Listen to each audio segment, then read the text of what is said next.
Oseas 10, versículos del 1 al 5, nos dicen las Escrituras: Israel es una frondosa viña que da abundante fruto para sí mismo. Conforme a la abundancia de su fruto, multiplicó también los altares. Conforme a la bondad de su tierra, aumentaron sus ídolos. Está dividido su corazón. Ahora serán hallados culpables. Jehová demolerá sus altares, destruirá sus ídolos. Seguramente dirán ahora: no tenemos rey porque no temimos a Jehová. ¿Y qué haría el rey por nosotros? Han hablado palabras jurando en vano al hacer pacto, por tanto el juicio florecerá como ajenjo en los surcos del campo. Por las becerras de Betabén serán atemorizados los moradores de Samaria, porque su pueblo lamentará a causa del becerro, y sus sacerdotes que en él se regocijaban por su gloria, la cual será disipada.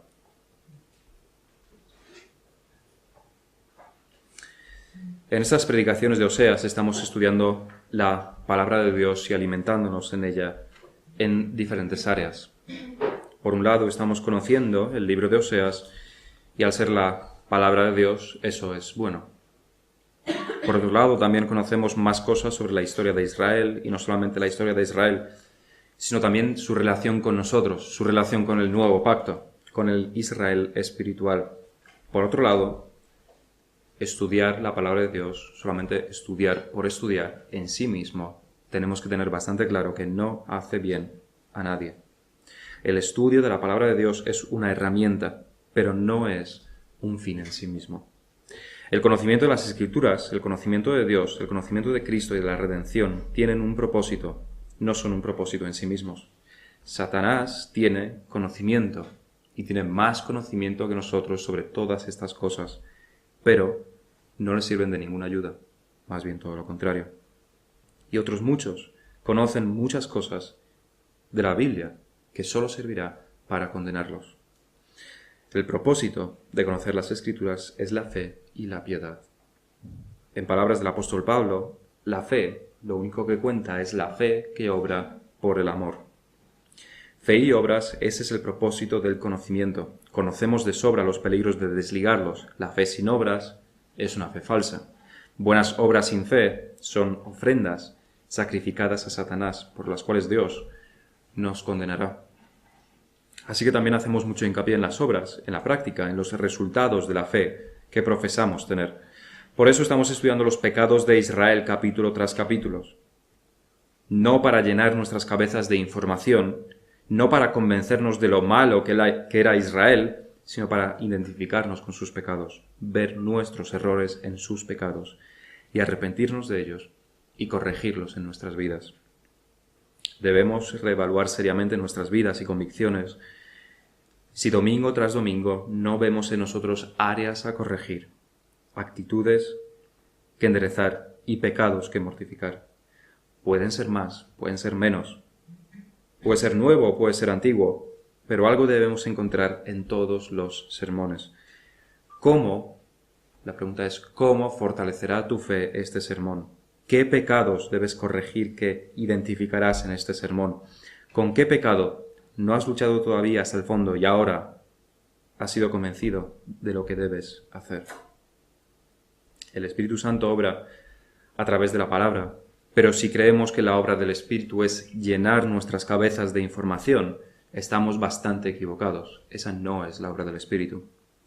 Proponte, entonces, cada domingo por la mañana, cada día de la semana, encontrar en las predicaciones de los cultos del Día del Señor cómo fortalecer tu fe, cómo acercarte a Él, sabiendo que lo que nos mantiene alejados de Dios es siempre nuestro pecado.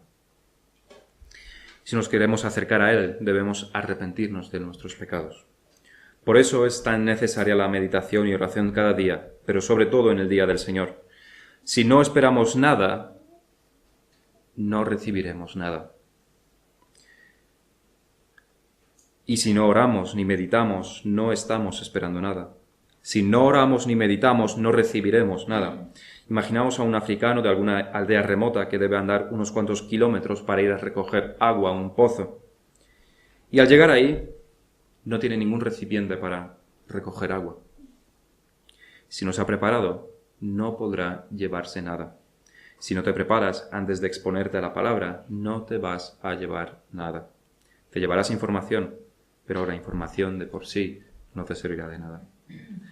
Busca con ayuda del Espíritu en este sermón tus debilidades, tus pecados. Proponte enfrentarte a ellos arrepintiéndote.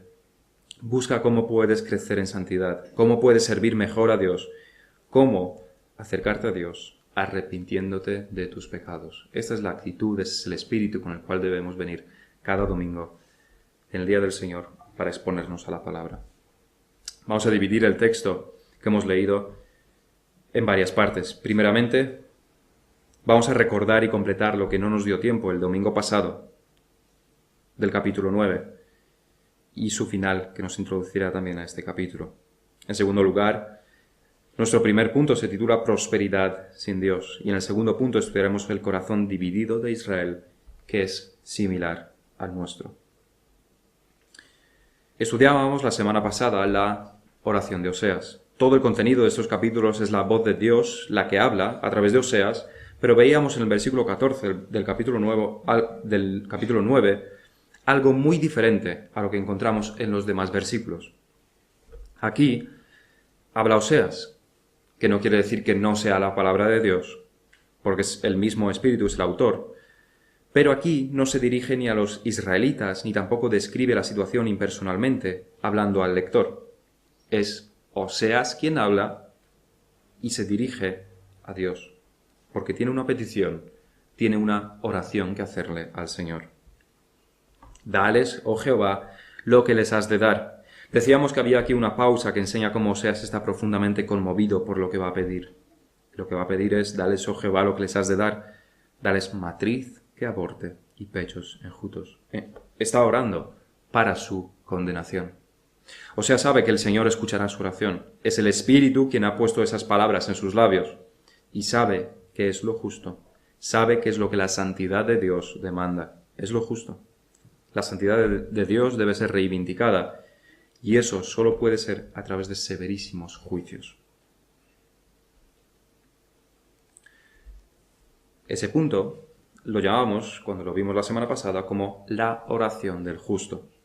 Porque es lo que es. Es la oración de uno de los pocos justos en Israel, de un justo en medio de la impiedad de su pueblo. Y no ora por su bien, no ora por su arrepentimiento, sobre todo porque ya lo ha hecho en numerosas ocasiones. Pero aquí ora para que Dios les juzgue. Aparte de las implicaciones que ya estudiamos, este versículo también nos enseña sobre un aspecto importante de nuestras vidas como creyentes. Y este aspecto es el siguiente. ¿Qué es lo que opinan los justos sobre ti? ¿Qué es lo que opinan los creyentes más maduros sobre ti? Sobre tu piedad, sobre tus acciones, sobre el rumbo de tu vida. Leemos lo que el hombre de Dios, Oseas, piensa sobre Israel. ¿Pero qué piensan los hombres y las mujeres de Dios sobre ti? ¿Cuál es la opinión de los santos sobre ti? La opinión de la mayoría del mundo sobre nosotros, como decíamos también antes, nos debe dar absolutamente igual. Sobre todo la opinión del mundo. Pero realmente tampoco nos debe preocupar demasiado la opinión de muchos cristianos que sabemos que o son débiles en la fe o directamente tienen poco que ver con la fe. Hablamos aquí de lo que Oseas pensaría de nosotros como hombre de Dios. Porque lo que Oseas piense, Dios lo piensa. Aquí es donde decimos, menos mal que Oseas está muerto y que ya no hay profetas entre nosotros. Así que no nos pueden juzgar. Pero Cristo ha instituido la Iglesia, que no tiene menos autoridad que los profetas cuando está bajo la autoridad de la palabra. Y por eso Cristo nos dice en Mateo 18, cuando se trata de la disciplina y el juicio por el pecado, si no los oyere a ellos, dilo a la Iglesia. Y si no oyere a la Iglesia, tenle por gentil y publicano. De cierto os digo que todo lo que atéis en la tierra será atado en el cielo, y todo lo que desatéis en la tierra será desatado en el cielo. Lo que una iglesia verdadera decida con respecto a una persona es lo que Dios mismo decide. Porque una iglesia verdadera decidirá basándose en la palabra de Dios.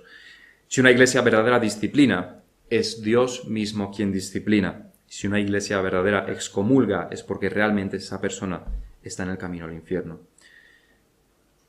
Los católicos romanos han tergiversado estos versículos, pero no por ello estos versículos pierden todo su significado. Hay algunos que escriben por correo o por otros medios preguntas como ¿está bien que la Iglesia, nos escriben, Normalmente está bien que la Iglesia me haya disciplinado si he hecho esta acción que no parece tan importante. Y puede, por supuesto, que algunos lo pregunten sinceramente. Otros solamente están buscando refuerzos para ahondarse en su autojustificación. La respuesta para todos es la siguiente. Si estás en una iglesia verdadera, está bien que la iglesia te haya disciplinado y da igual la razón. Realmente da igual cuál sea la razón. Si es una iglesia verdadera, debes someterte a ella. Y si no es una iglesia verdadera, sal de ella. Es tan simple como eso. Así que la opinión de la iglesia, nos enseñan estos versículos de Mateo, cuenta y mucho. Y también debería importarte la opinión de los cristianos maduros, especialmente los pastores, porque no es una opinión más. La oración de Oseas no es una oración más, es la oración del justo, es la opinión del justo, y está de acuerdo a la palabra de Dios. Vivimos en una sociedad individualista donde lo único que importa eres tú mismo, solo importa la persona, egoísmo. Da igual la opinión de los padres, la opinión de los profesores, da igual la opinión de tus jefes y da igual la opinión de los pastores. Eres tú contra el mundo. Pero así es como piensan los que van a ser recibidos, las puertas de los infiernos están abiertas para que entren y entrarán. Porque si eres un hijo o una hija de Dios, temblarás ante las palabras de tus padres, o de tus profesores, o de tus jefes, y sobre todo ante el pastor, que tiene la autoridad espiritual más que todos los demás. Es un tema al que le podríamos dedicar sermones enteros realmente, pero quedémonos con esta pregunta. ¿Qué piensan los cristianos maduros sobre ti? Tenlo en cuenta, medita sobre ello. Arrepiéntete si te acusan de algo. El último versículo del capítulo 9 termina de la siguiente manera. Leíamos, mi Dios los desechará, porque ellos no lo oyeron, y andarán errantes entre las naciones. Imagina que vives hace 100 años y recibes una carta del rey y que termina con el mismo tono con el que termina el capítulo 9 de Oseas. Deberías temblar de miedo. Tu vida acaba de terminar. No hay ninguna escapatoria para ti. O que esta carta es de tu esposo o esposa y termina la carta con palabras distintas, pero con el mismo tono que este final del capítulo 9. Tu matrimonio acaba de terminar. Ya no hay ninguna esperanza. Toda tu vida está hecha añicos. Eso es lo que Israel debería haber pensado y sabido y sentido al leer estas palabras o escucharlas. Son una sentencia de muerte. Es el sonido del líquido mortal de la jeringa del ejecutor que nos introduce el suero en las venas en el corredor de la muerte. Es el sonido de la guillotina sobre nuestras cabezas. Es el fin. Es el fin para Israel. Es cuestión de unos pocos años. Y llegando al capítulo 10, los pecados de Israel se siguen enumerando. Israel es una frondosa viña, es algo positivo, que da abundante fruto, pero para sí mismo. Ya se nos decía en capítulos pasados, de manera metafórica, cómo Dios encontró a Israel como vid en el desierto, como higuera con frutos tempranos. Tenía un futuro bastante prometedor. Los patriarcas sirvieron a Dios, con sus fallos, por supuesto, con sus pecados, pero con arrepentimiento. Pero los israelitas se apartaron hasta la más extrema corrupción.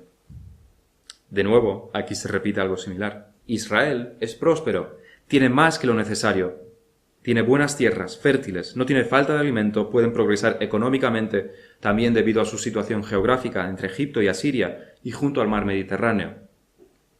Tiene prosperidad, tiene recursos, pero para sí mismo y no para la gloria de Dios. ¿De qué se está acusando aquí a Israel? La acusación es la siguiente. Israel no está usando su prosperidad para servir a Dios. Sabemos de sobra que debemos imitar a Dios. Sabemos que lo debemos imitar en santidad. Sed santos, nos dicen las Escrituras, porque yo soy santo. Sabemos que lo debemos imitar en su descanso después de la creación. El mandamiento nos dice, porque en 6 días hizo Jehová los cielos y la tierra, el mar y todas las cosas que en ellos hay, y reposó en el 7º día. Por tanto, Jehová bendijo el día de reposo y lo santificó. Debemos imitar a Dios en este descanso. Job 23:11 nos dice, mis pies han seguido tus pisadas, guardé su camino y no me aparté. Primera de Pedro 2:21 nos dice, porque para esto fuisteis llamados, porque también Cristo padeció por nosotros, dejándonos ejemplo para que sigáis sus pisadas. Y en 1 Corintios 11:1 Pablo nos dice, sed imitadores de mí, así como yo de Cristo. Sabemos estas cosas, sabemos que debemos imitar a Dios. ¿Cómo lo aplicamos? ¿Cómo debemos aplicarlo? La pista es, no como los israelitas. Debemos imitar a Dios. Y una de las cosas en las que debemos imitar a Dios es en sus bendiciones. Si Dios nos prospera espiritualmente y tenemos todas las bendiciones existentes en Cristo, nosotros a nuestra vez debemos extender estas bendiciones a los demás. Y si Dios nos prospera materialmente, bendiciéndonos de esta manera, nosotros a nuestra vez debemos usar esas bendiciones para el beneficio de los demás. ¿Qué diría si una persona que gana 1.000.000 de euros al año pagase 1.000 euros de impuestos? Exactamente lo mismo que una persona que gana 20.000 euros al año. Eso sería totalmente injusto. Es inadmisible, y así es. Lo vemos también en la ley de Israel con el diezmo. Si ganas 1.000.000, el diezmo es 100.000. Si ganas 20.000, das 2.000. Es lo justo. ¿Qué dirías entonces de aquel a quien Dios prospera, cuyo salario aumenta, cuyos ingresos son cada vez mayores, pero que contribuye para la expansión del Evangelio, lo mismo que cuando básicamente era pobre? Está dando fruto para sí mismo, no para Dios. No está glorificando a Dios. Todas sus ganancias, toda su prosperidad la usa para sí mismo, para su egoísmo, para sus deseos egoístas. Pero esto es aplicable también en las áreas que no es el dinero, como es el tiempo. Si Dios nos da más tiempo, sea por vacaciones, sea porque simplemente estamos en el paro, sea porque tengamos jornada reducida, si por cualquiera de estas razones Dios nos da más tiempo, ¿no debemos imitar a Dios dando nosotros de nuestro tiempo para el beneficio de los demás? ¿No te necesita la Iglesia? ¿No puedes ayudar en nada? Dios te ha dado, ¿no debes tú también dar? Vemos en estos versículos lo grave que esto es a los ojos de Dios, porque primeramente estamos incumpliendo el principio de imitar a Dios. Dios nos abre su mano, nos colma de bendiciones, pero nosotros la cerramos para con los demás. Todo es para nosotros mismos. Si hacemos esto, no somos diferentes del siervo a quien su amo le perdona una grandísima cantidad, pero él no le perdona una cantidad pequeña a su prójimo. Es exactamente la misma situación. Y esto es totalmente detestable a los ojos de Dios. Estamos mostrando desagradecimiento y sobre todo egoísmo, fruto para sí mismo. Si esta es tu situación, estás pensando solamente en ti mismo y desde luego no estás reconociendo que tus bendiciones te las está dando Dios. Porque si no imitas a Dios, no estás pensando en Dios. Conforme a la abundancia de su fruto, multiplicó también los altares. Conforme a la bondad de su tierra, aumentaron sus ídolos. Si no usas las bendiciones que Dios te da, sea tiempo, sean capacidades, sean tus recursos de cualquier tipo, para ser de beneficio a los demás, familia, iglesia, sociedad, no estás sirviendo a Dios, es decir, estás sirviendo a los ídolos. Probablemente Israel lo hacía literalmente. Tenían muchos recursos, pues perfecto para hacerse un nuevo ídolo de oro al que pedirle cosas. Nosotros, por supuesto, no tenemos de eso. Pero esas palabras de aquí de Oseas son igualmente válidas. Si nuestra prosperidad no la usamos para la gloria de Dios, si nuestras capacidades no las usamos para el bien de los demás, nuestros ídolos no hacen más que aumentar. Porque ¿qué hacemos con nuestro tiempo cuando tenemos tiempo libre? Porque o lo dedicamos a Dios o lo dedicamos a nuestros ídolos. Videojuegos, películas, series interminables, redes sociales, descansar. Cuanto más tiempo les dedicamos, más aumentan nuestros ídolos. ¿Qué hacemos con nuestro dinero cuando se nos sube el sueldo? O aumentamos en proporción nuestras ofrendas o lo dedicamos a nuestros ídolos, a lo que nuestro corazón realmente desea. Un mejor móvil, un coche nuevo, perfumes caros, vacaciones, ropa de marca. Y no que estas cosas, incluso descansar o videojuegos o películas o perfumes o lo que sea, no que estas cosas sean ilícitas. Pero nos tenemos que preguntar cuántas veces has pedido la opinión a los demás, a tus padres, a tu pastor, sobre si lo que estás haciendo con tus recursos es lícito. Eso demuestra dónde está tu corazón. Si nuestra generosidad no aumenta cuando las bendiciones de Dios aumentan, lo que está aumentando son nuestros ídolos. Lo que está aumentando es nuestro pecado y nuestra rebelión contra Dios. Conforme a la abundancia de su fruto, multiplicó también los altares. Conforme a la bondad de su tierra, aumentaron sus ídolos. Debemos preguntarnos si esta es nuestra situación, o si esta fue nuestra conducta la última vez que recibimos alguna bendición de Dios. Usamos nuestros dones, nuestros recursos, nuestras capacidades para el beneficio de los demás, es decir, para la gloria de Dios, o para nuestra propia gloria y deseos egoístas. En el versículo 2 leemos: está dividido su corazón, ahora serán hallados culpables. Jehová demolerá sus altares, destruirá sus ídolos. Estamos leyendo continuamente en Oseas cómo se acusa a los reinos del norte de idolatría, y de hecho no solamente en Oseas, sino en todos los profetas, y son muchos profetas, y son muchísimas páginas de la Biblia. Pero no creamos que al acusársele a Israel o a Judá de idolatría se le está acusando de que ha abandonado completamente el culto a Dios. En la mayoría de casos esto no es así. Aún en las épocas más oscuras de Israel siguen manteniendo elementos del culto al verdadero Dios, pero siempre mezclado con el culto a los ídolos. De esto se le acusa. El corazón de Israel está dividido no solamente en lo religioso, sino también en lo político. Leíamos hace unas semanas cómo hubo 3 reyes en cuestión de meses en Israel, porque tanto al primero como al segundo los asesinaron sus respectivos sucesores, y todo delante del pueblo y con su aprobación. Ni ellos mismos sabían lo que querían. Ahora querían un rey, ahora querían a otro, y por supuesto que no todos estaban de acuerdo en cuál debería ser el rey. Pero este es solamente un efecto de la división que había en sus corazones. Del mismo corazón que fluía la idolatría mezclada con el culto a Dios, también fluían estas divisiones y la inestabilidad que a todos los niveles esto llevaba. Si aquí Oseas está acusando a Israel de tener un corazón dividido en cuanto a que sirven a sus dioses inventados y prestados de las demás naciones, a la vez que intentan servir a Dios, no debemos olvidar que de exactamente lo mismo nos advertía nuestro Señor en varias ocasiones en el Nuevo Testamento. Leíamos en el texto de Lucas: ningún siervo puede servir a 2 señores, porque o aborrecerá al uno y amará al otro, o estimará al uno y menospreciará al otro. No podéis servir a Dios y a las riquezas. En Judea, en los tiempos de Jesucristo, no había idolatría, como la hubo hacía siglos en el Israel de Oseas. Pero aún así el Señor trae este concepto antiquísimo y lo aplica a la situación de su generación. Más concretamente, a los fariseos. Y oían también esas cosas los fariseos, que eran avaros, y se burlaban de él.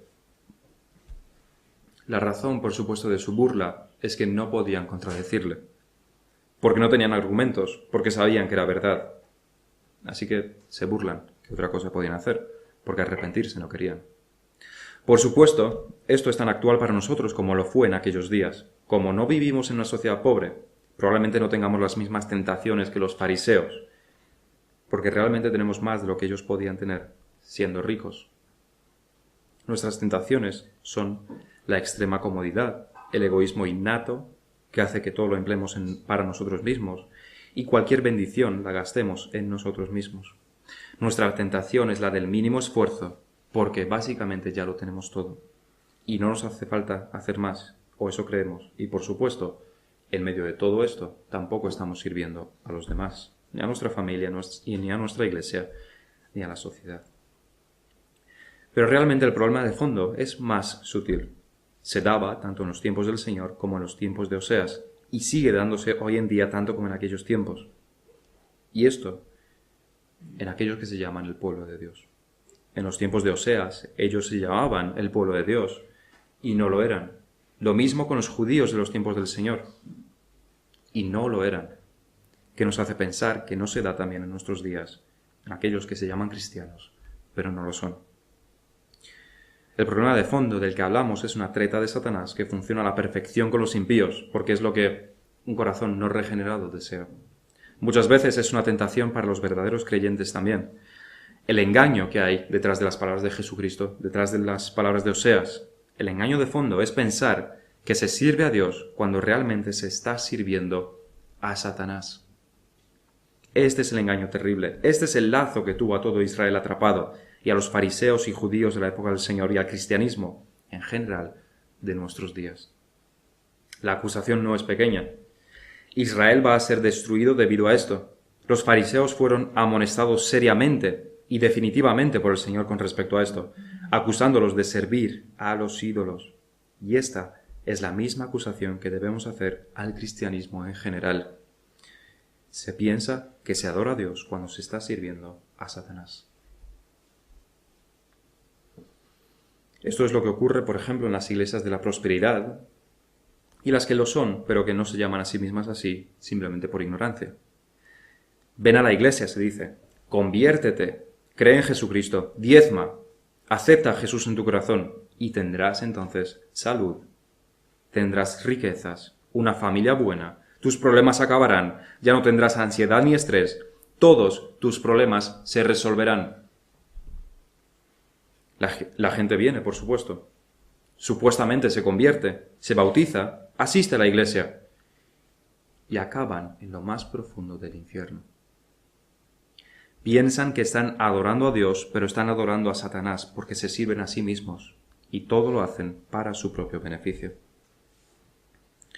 Esta es solamente una de las alas del cristianismo en nuestros días. Están condenados, igual que los fariseos e igual que el Israel de Oseas. No se puede servir a Dios y a ti mismo. Pero hay más alas. Ahí están aquellos cuyas iglesias son básicamente un espectáculo, donde los sermones son charlas motivacionales para que sus vidas mejoren y que se sientan bien. Su alabanza es igual que la del mundo porque persiguen el mismo objetivo que el mundo: entretener. En el mismo saco están los que organizan y los que asisten a conciertos cristianos que son un calco de lo que hace el mundo, de nuevo, porque tienen el mismo propósito: entretener. Pero se hace todo en el nombre de la religión. Los que asisten a estas iglesias y a estos conciertos piensan que sirven a Dios, que pueden mezclar su entretenimiento con servir a Dios. Adoran a Satanás, se adoran a sí mismos. El tercer y último grupo que quiero mencionar, que también se encuentra en el saco de los que se llaman evangélicos, son aquellas iglesias cuyo esfuerzo principal es ayudar a los pobres, alimentar a los pobres, mandar arroz a los necesitados. Descuidan una predicación seria y sobria, descuidan el estudio serio de la palabra, porque están muy ocupados con sus muchas actividades de carácter social. Están sirviendo a los pobres, pero no están sirviendo a Dios. Porque esa no es la labor de la iglesia. Eso no es lo que los apóstoles hicieron. Eso no es lo que las iglesias hicieron. A Pablo no le acusaron, ni le persiguieron, ni le apedrearon por repartir arroz. A Timoteo no se le manda que recoja arroz a tiempo y fuera de tiempo. A Tito no se le dice que consiga hombres que sepan administrar bien las latas de atún para los pobres. Ningún siervo puede servir a dos señores. Nosotros, sin embargo, somos más listos. Nos creemos más listos de lo que Jesucristo era. Nos creemos más inteligentes.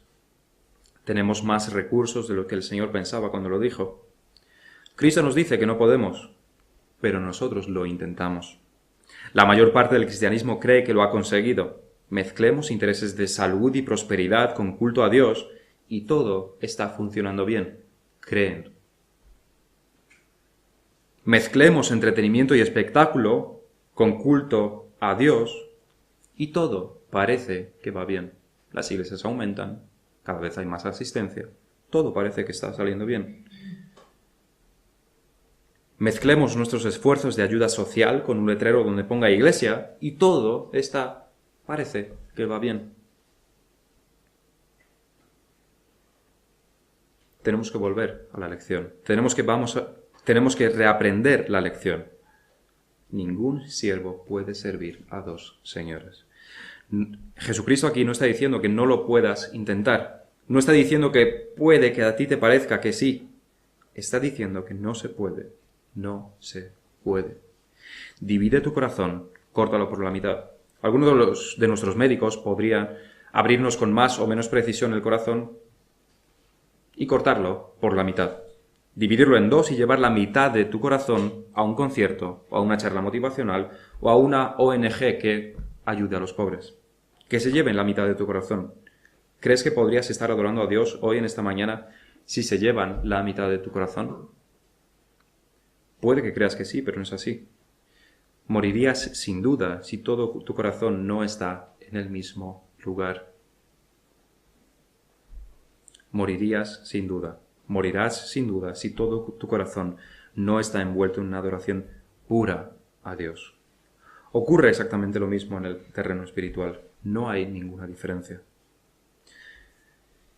Y si hablamos de esto a nivel de iglesias, no debemos ignorar tampoco el plano personal, no sea que juzgando a otros, nosotros mismos seamos culpables delante de Dios. ¿Servimos nosotros al Señor con todo el corazón? Siempre que pecamos, no lo estamos haciendo. La cuestión ¿es una pauta de conducta? ¿Le pertenece todo tu corazón al Señor? ¿Estás sirviendo a Cristo con todas tus fuerzas? Puede que como Raquel, tú también tengas a tus ídolos muy bien escondidos. Puede que vengas aquí a la iglesia con tus padres o con tu esposa o esposo a la iglesia, igual que Raquel, a su vez iba con Jacob y parecía estar en el buen camino, pero con sus ídolos bien escondidos. ¿Vienes tú con tus ídolos bien escondidos en tu corazón? Puede que te expongas a las predicaciones y hagas caso a casi todo, pero algunas cosas no las permitirías. Puede que en la educación de tus hijos, ahí no vas a hacer caso a lo que se expone en las Escrituras. Puede que en el uso de tu tiempo, porque tú necesitas pasar horas y horas malgastadas en tus series o películas o pasatiempos totalmente inútiles. Puede que en tu disciplina personal, ahí no vas a hacer caso. Puede que en un pecado en concreto o un área en concreto de tu vida, todo lo demás sí lo quieres obedecer, pero ahí no. La obediencia a Dios se ve en qué es lo que hacemos cuando no queremos hacer lo que Dios requiere de nosotros. Si obedecemos cuando nos parece todo bien, ¿no hacen eso también los impíos? Si solo obedecemos en lo que estamos de acuerdo, ¿qué diferencia hay entre nosotros y los impíos? La cuestión es, ¿qué ocurre cuando se nos requiere obedecer en un asunto que nos cuesta mucho? Ahí es donde se ve el sacrificio. Eso es lo que requiere Dios. Eso es servir a Dios. Si no lo hacemos en estas áreas, nos estamos sirviendo a nosotros mismos. Y que Dios nos aleje de tal cosa, porque el fin de ese camino de servir, de intentarnos servir tanto a nosotros mismos como a Dios, termina en el infierno.